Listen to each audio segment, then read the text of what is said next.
Hello everyone, in this video I am going to tell you about naphthalene. Yes, when we think of naphthalene, the thing which comes immediately in front of us are mothballs.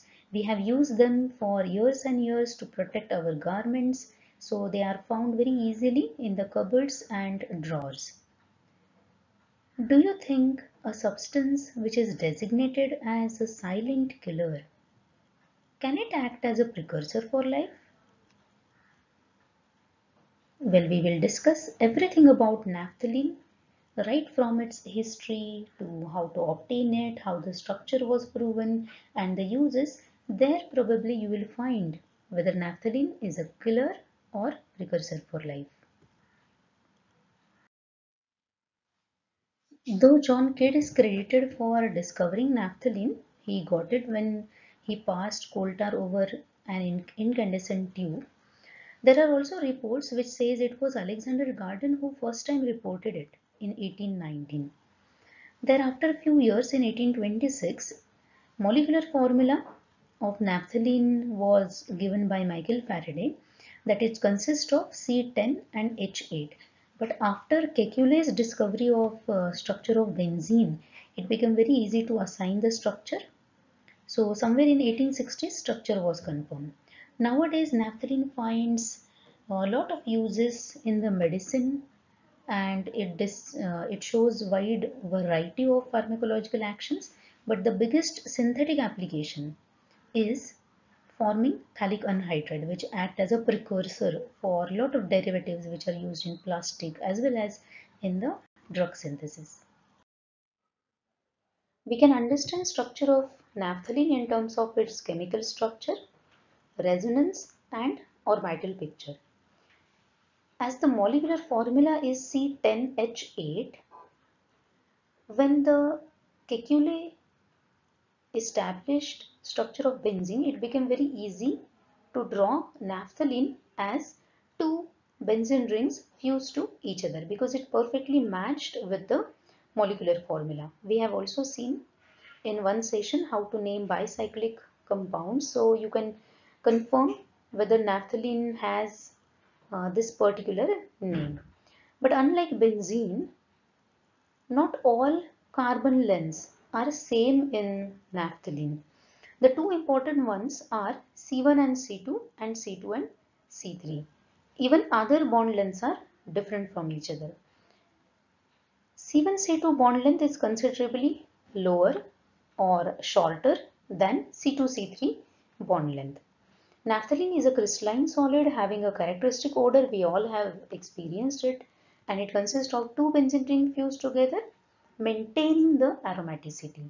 If you see all the rules for aromaticity and the Huckel's rule, if you count the number of electrons, you will find that naphthalene is perfectly aromatic.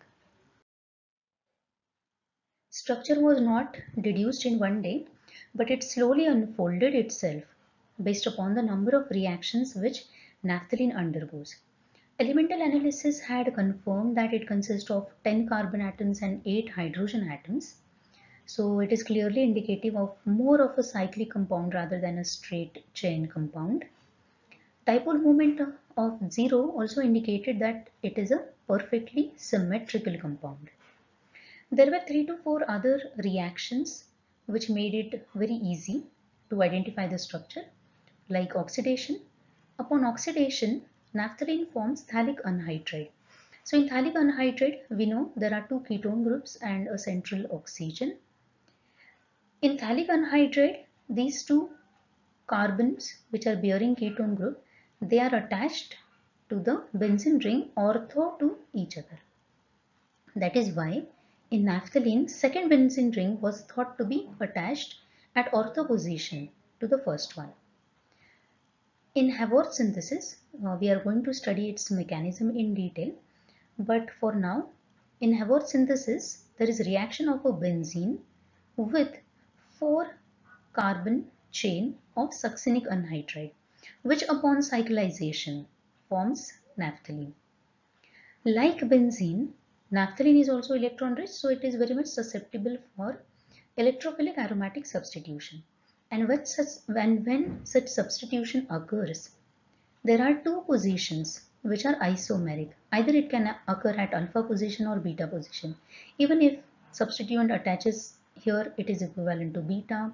If it attaches over here, it is equivalent to alpha. Same is the case with another ring. So there are two isomeric positions. In benzene, there was only one such position which was equivalent, because benzene was containing only one ring and all carbons were equivalent.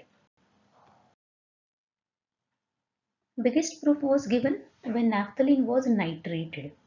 So when naphthalene reacts with nitric acid and sulfuric acid, it forms one nitronaphthalene. When this nitronaphthalene is allowed to undergo oxidation, it forms phthalic acid, which is a dicarboxylic acid.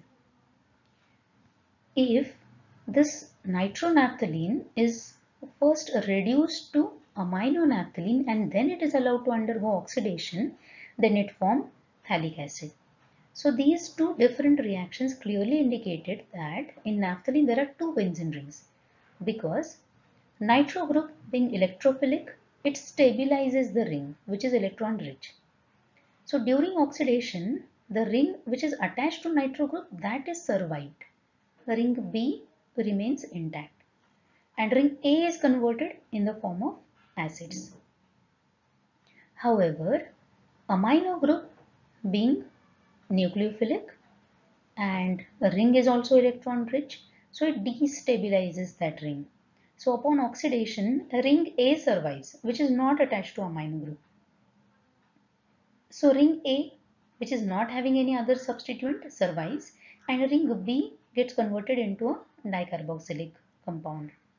So because in these two reactions, two different rings are surviving, it proved naphthalene consists of two different rings. So this was about the general structure of naphthalene.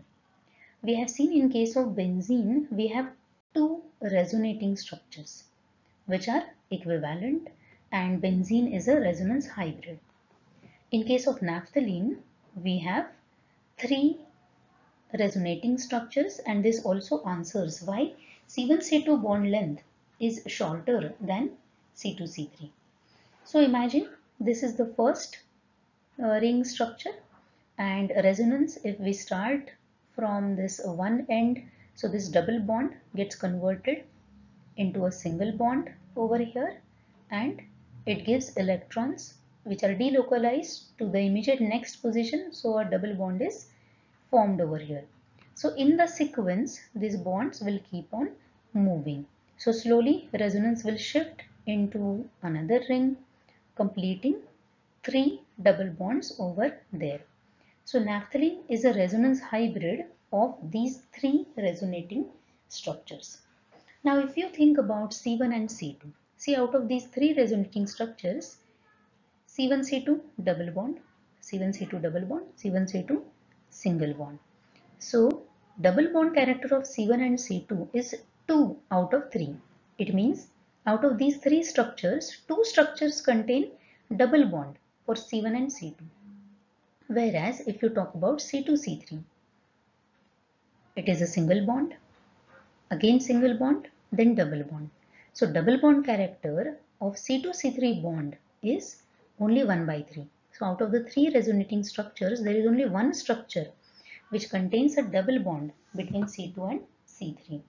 So more the double bond character, shorter is the bond length. That is why C1C2 bond is considerably shorter than the C2C3 bond. Resonance energy of naphthalene is 63 kilocalories per mole. Now this resonance energy is for the whole compound. If you want to compare it with benzene, so divided by 2. So for every ring, for each of this ring, resonance energy is 31.5 kilocalories per mole. Whereas for benzene it is 36. So resonance energy of naphthalene is lesser per ring than benzene, because resonance is meant for stabilization. So naphthalene is less aromatic, less stable and more reactive than benzene. Orbital picture of naphthalene is same as that of benzene.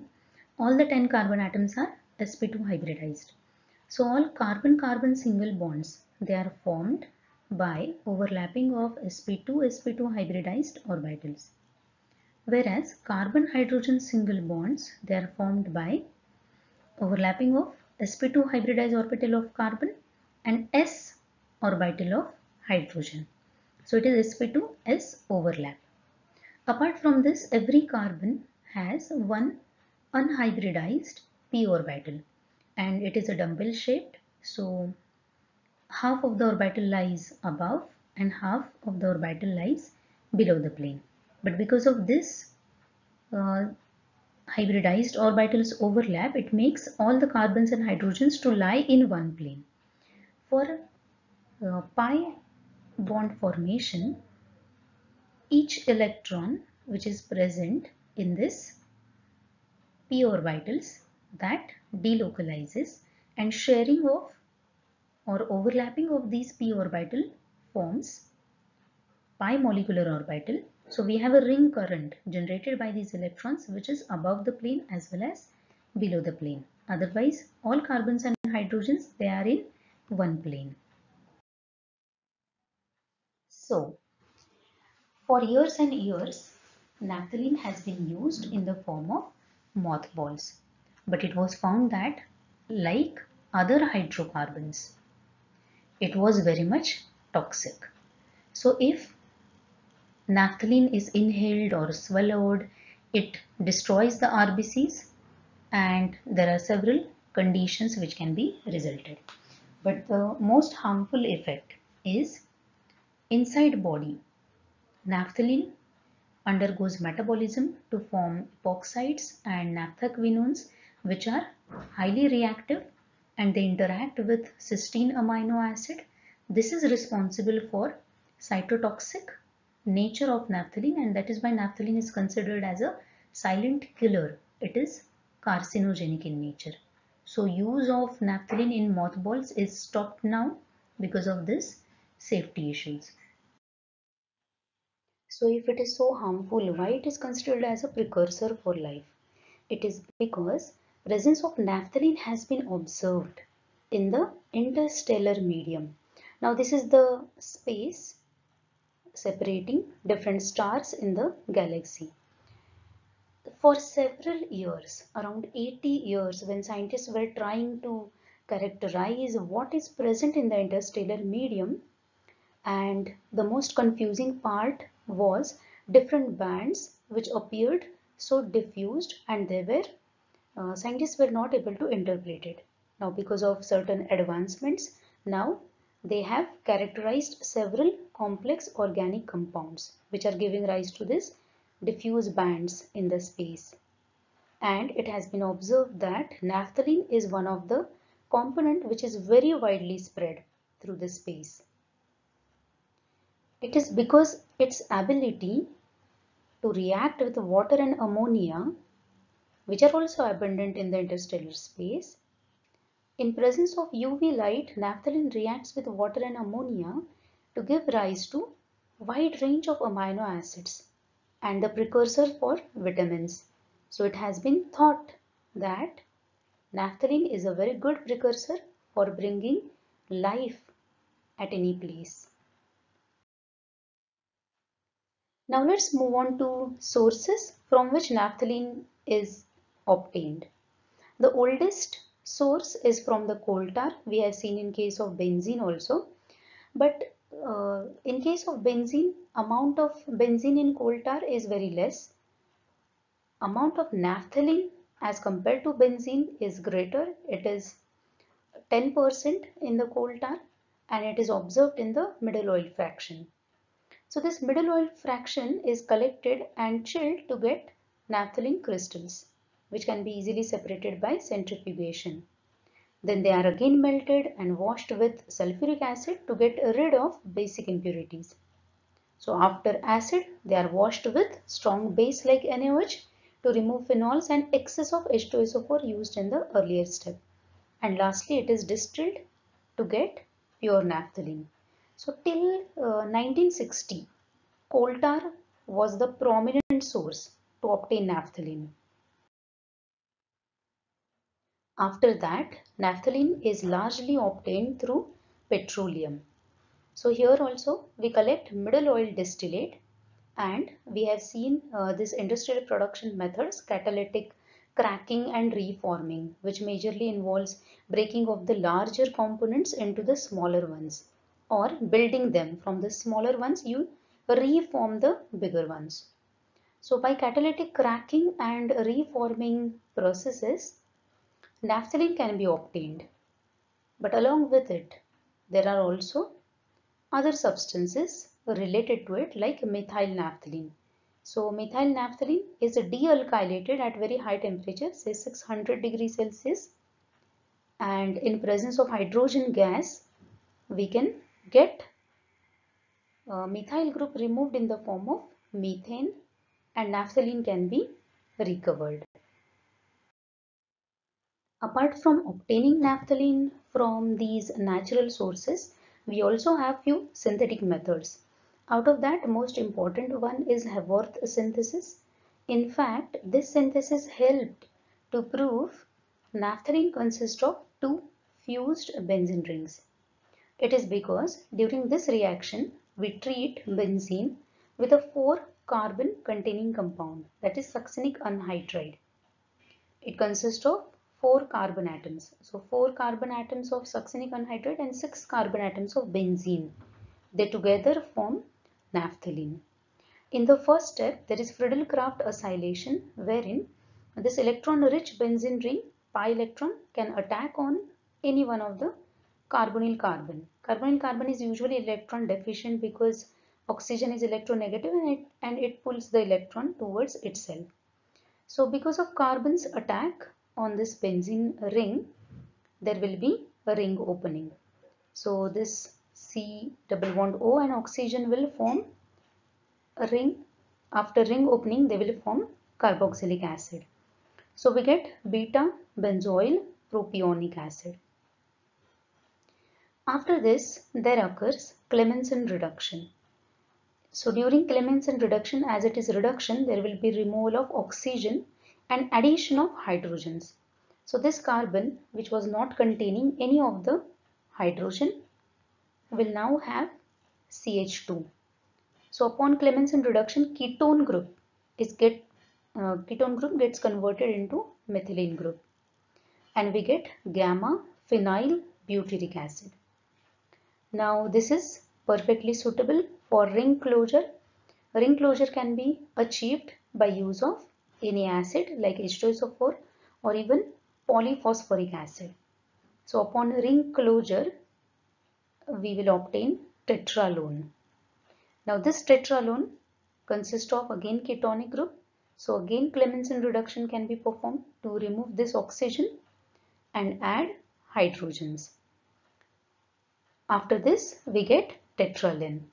So this tetralene can be aromatized with the help of any metal as a catalyst. By loss of 4 hydrogens, we will get naphthalene. There are two other synthetic methods, like when 4-phenyl butene is passed over red hot calcium oxide. There also, upon cyclization, we get naphthalene with loss of hydrogen. Even when 4-phenyl-3-butenoic acid is reacted, it is heated with H2SO4, there is a condensation reaction. With loss of water, we get unstable intermediate which rearranges itself to give us alpha naphthol or 1-naphthol. This, upon reduction with zinc, gives naphthalene, and zinc oxide also gets formed. Coming to the chemical reactions, they are very similar to benzene because the ring is electron rich. So electrophilic aromatic substitutions are easily possible. An electrophile can get attached to either alpha position or beta position. These two only isomers are possible in the monosubstituted compounds. If electrophile attaches to any other position, still we can designate it at either alpha or beta. Suppose attack occurs over here, it will be alpha. where it will be beta. This will be beta, this will be alpha. So there are only two positions, or only two monosubstituted isomers can get formed if there is attack of electrophile on the alpha position.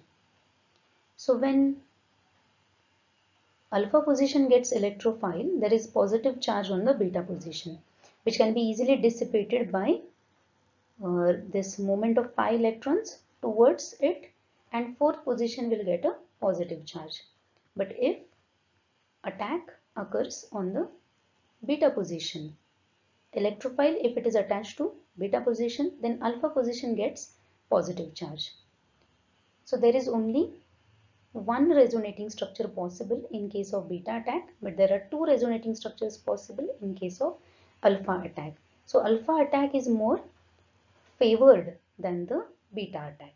We are drawing only these structures in order to keep one ring of benzene as intact in terms of aromaticity.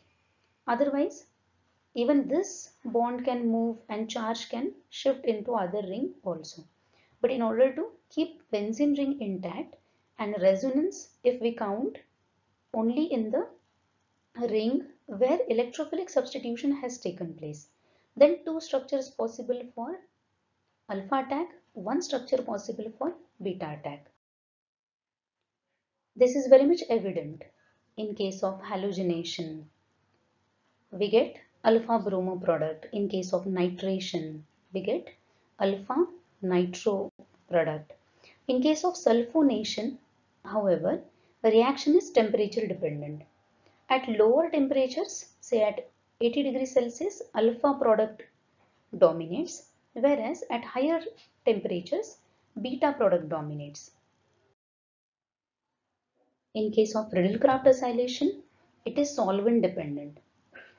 If solvent is carbon disulfide, then we get alpha product, and if solvent is nitrobenzene, we get beta product. These both can be later on converted into corresponding carboxylic acids. Upon oxidation at low temperature with chromium trioxide, naphthalene gives 1,4-naphthaquinone. Like benzene, we have seen benzoquinone. At very high temperatures with vanadium pentoxide, we get phthalic anhydride. So naphthalene is commercially converted into phthalic anhydride, which act as a very good precursor for synthesis of several polymers, plastics as well as drugs. Upon reduction, again the reaction depends upon the conditions used. If we use sodium in alcohols, we get 1,4-dihydronaphthalene, these two positions getting hydrogen. In case of nickel, one complete ring is hydrogenated, so we get 1, 2, 3, 4 tetrahydronaphthalene, that is tetralin. And if we want complete saturation, then higher amount of the gas as well as platinum, palladium along with the heat must be used to get decahydronaphthalene or perhydronaphthalene, which is also called as decalin. Now coming to the general uses of naphthalene. So as we have already talked about, naphthalene has been used for several years to protect majorly woolen cloths. But because of its obnoxious odor and safety issues considered, we have seen it is carcinogenic. Naphthalene has been replaced with now para-dichlorobenzene. It is also used to increase illuminating power of the coal gas, and then synthesis of phthalic anhydride, carbaryl, insecticide, beta-naphthol and several dyes. For us, more important are the medicinal applications. So whenever naphthalene ring has been incorporated in the drugs, it has been observed that it displays a wide variety of pharmacological actions, right from anti-cancer, antimicrobial, anti-inflammatory, antiviral to anticonvulsant or antidepressant. So it is acting on all the systems. Even several bioactive phytoconstituents like podophytotoxins, they have also been seen containing naphthalene as a ring. These are examples of few drugs which are already in the market. They are approved by FDA. Like you must have heard about nafcillin, propranolol, naproxen, duloxetine. There is a very good review article from which I have taken this image. So you can see they have displayed the array of different actions, and for each action they have given structure of the drug, and they have also highlighted naphthalene, and you can easily observe there are certain marketed drugs as well as some drugs which are currently in the clinical trials. They are identified by different codes. Do read this article. The title is Naphthalene, a Versatile Platform in Medicinal Chemistry, Sky High Perspective. So it was recently published last year in 2019. It was published in European Journal of Medicinal Chemistry. So there they have discussed in detail how naphthalene is capable of giving different kinds of pharmacological actions. And all the other part, that is synthesis and reactions, have been taken from Bahal and Bahal, and even one book, Aromatic Chemistry by Hepworth, and some other editors. The story about finding naphthalene you will find over here, chemistryworld.com, wherein they have explained how naphthalene is precursor for life. So this was all about naphthalene. Next molecule we are going to discuss is anthracene. So till then, take care. Goodbye.